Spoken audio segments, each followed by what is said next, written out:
This is a Whirlpool dishwasher, Gold Series.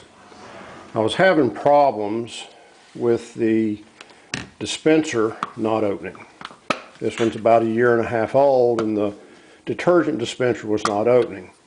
So I took off the front panel, and you do that by taking out a series of screws. These are star head screws. Take those off on this back side, and then the front panel will come off. And what you'll find inside is a little solenoid valve. This is called a wax motor that operates inside that dispenser. And what I was learning is that the only way you could buy this part was to buy the entire dispenser. But what you can do is take the one off. This was the one that was not working.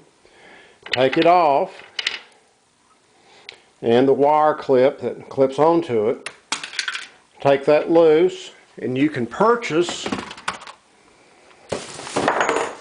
a wax motor off an earlier model that has flat spade type connectors, and it will work in this type dispenser. I found some on eBay for $6 instead of paying $80 for the dispenser.